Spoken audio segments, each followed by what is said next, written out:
Hello again, chaps and chapettes. How are we all doing? It's lovely to see you all again as always. So guys, the Conservative Party, or to be more specific, Rishi Sunak, has reached an all-time new low it seems.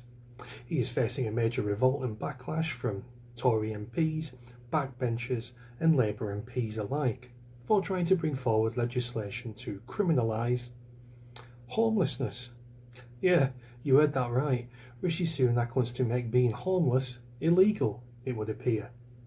Now ordinarily guys, I'd go for an article with you about this, but sadly it's only available in the Times, and that's behind a paywall. I can only read like the first sentence of an article, and there's not a sniff. I'm subscribing to some newspaper just for a singular video. So what I've had to do is piece together what I can find on Twitter from various journalists, political commentators, and try and go on from there.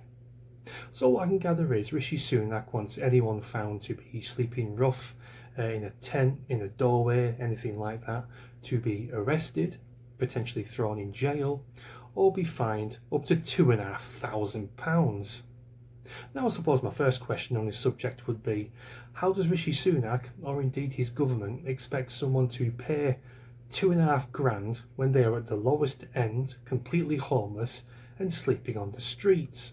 It's not exactly the sleeping with pockets full of money, rolled up £50 notes, is it? Absolutely bonkers, ludicrous idea.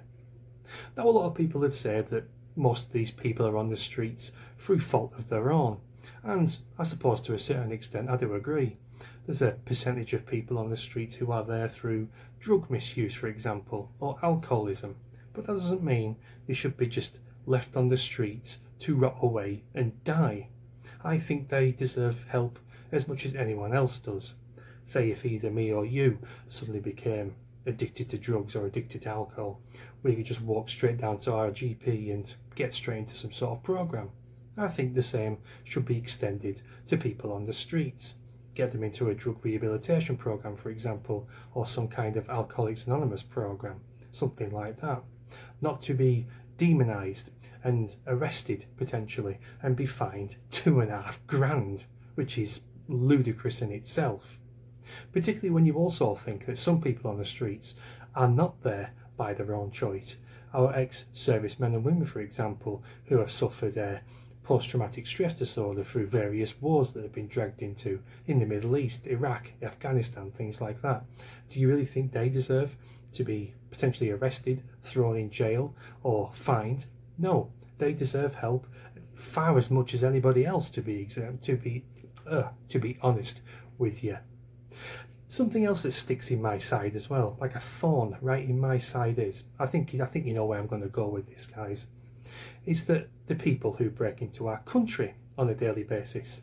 Now, they are actually breaking the law, but on the flip side, they get put up in hotels, nice comfy beds, they get food in their bellies, they get water in their systems, they get treated really well, they get given money, mobile phones. People on the streets are potentially going to get arrested, thrown in jail and fined. I can't comprehend the logic in that system. People who literally break the law get put into a hotel, people who are destitute and at the lowest of the low in their lives get demonised and arrested. How does that work? I really need help with that train of thought, guys. Rishi Sunak should be absolutely ashamed of himself and his government. Walk out, resign, do what the hell you need to do. Do not go along with this insanity. That's my video, guys. Thanks a lot for watching, and I'll see you again soon. What a mad world we live in. Cheers.